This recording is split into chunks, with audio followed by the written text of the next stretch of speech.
లేదే. టీ నన్ను పెట్టమంటారా? అక్కర్లేదు, నేనే పెట్టుకుంటాను.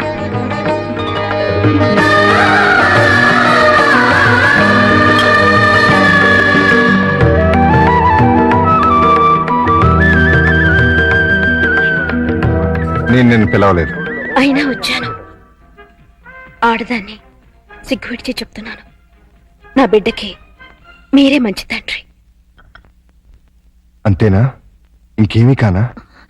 నాకు కూడా మీరు మంచి భర్తే.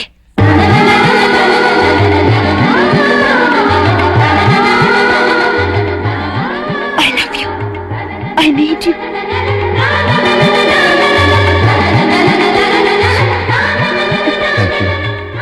Thank you very much. మీకు భార్యనయ్యే అదృష్టాన్ని ఇస్తున్నందుకు నేనే మీకు థ్యాంక్స్ చెప్పాలి. నీలాంటి మంచి భార్య నా జీవితంలోకి వస్తున్నందుకు నేనే నీకు థ్యాంక్స్ చెప్పాలి. చెప్పారుగా.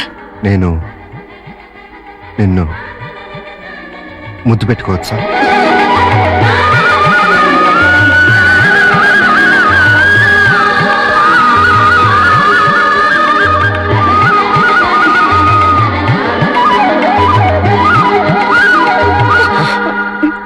ఒక్క నిమిషం.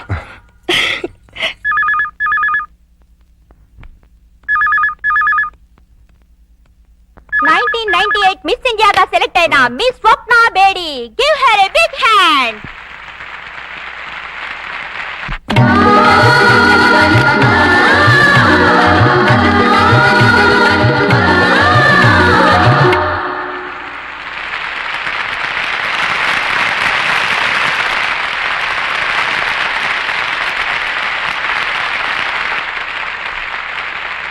మిస్ కీర్తి, మీరు మీ మిస్ ఇండియా కిరీటాన్ని మరో మిస్ కి పెట్టారుగా, ఇప్పుడు మీరు ఎలా ఫీల్ అవుతున్నారు? చాలా సంతోషంగా ఫీల్ అవుతున్నాను. ఎందుకంటే ఇన్నాళ్ళు నా నెత్తిన ఉన్నది వజ్ర కిరీటం కాదు, ముళ్ళ కిరీటం. అంటే మిస్ ఇండియాగా మీరు గర్వపడలేదా? చాలా గర్వపడ్డాను. ఎంతో సాధించానని పొంగిపోయాను. కానీ అది క్షణికమే. సాధించడం కోసం నా జీవితాన్నే కోల్పోయాను. అన్నింటినీ మిస్ అయ్యాను.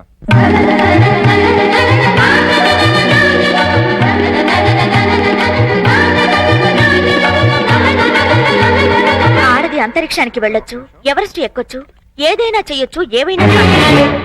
అది జీవితంలో ఒక భాగమే కావాలి, కానీ జీవితమే అది కాకూడదు.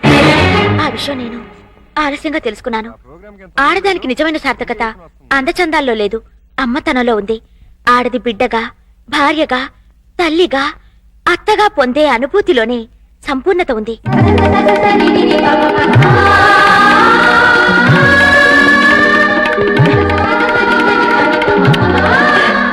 ఇప్పుడు నాకు డబ్బుంది, పలుకుబడి ఉంది, పాపులారిటీ ఉంది. లేనిది ప్రశాంతత, తోడు. కాలేనిది అమ్మని, ఆలిని.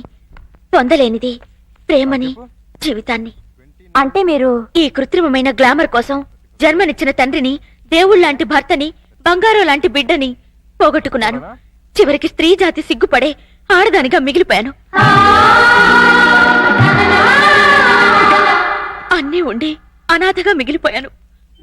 నేను చేసిన పొరపాట్లు మరెవ్వరూ చేయకూడదని, నా జీవితంలా మరొకరి జీవితం కాకూడదని ఈ మిసెస్ ఇండియా మీకు సవినయంగా మనవి చేస్తుంది. ఇప్పుడు మీ భర్త తిరిగి రమ్మంటే వెళ్తారా? ఆయన రమ్మంటే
అల్లుడు అల్లుడు ఏంట్రా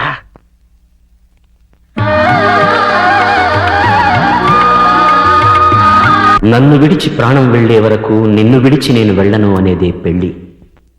రెండు తనువులు రెండు మనసులు ఒకటైతేనే సంసారం. ప్రేమతో కలిసి ఉండే దాంపత్యం మావిడాకుల తోరణం. మనస్పర్ధలతో విడిపోయే కాపురం విడాకులకి కారణం. ఆ విషజ్వాలలకి మీ పిల్లల్ని బలి చేయకండి. మన సంప్రదాయానికి బ్రహ్మముడి వెయ్యడమే తెలుసు. కలంపోటుతో కాపురాలు కూల్చే విష సంస్కృతి మనది కాదు. మనకొద్దు. ఆ విడాకుల్ని మావిడాకులు చేయండి. అదే మా ప్రార్థన. డాడీ అచ్చుడు, మమ్మీ అచ్చుడు, ఆ అబ్బాయి చూడు ఇంచక్క వాళ్ళ మమ్మీ స్కూల్ తీసుకొస్తుంది. ఆ పాపం చూడు రోజు వాళ్ళ డాడీ దుంపుతాడు ఇంచక్క. ఒక్కసారి కూడా మమ్మీ ఎప్పుడూ అలా తీసుకురాలేదు. కనీసం మన ఇంటికి కూడా రాదు. మీ మమ్మీ చాలా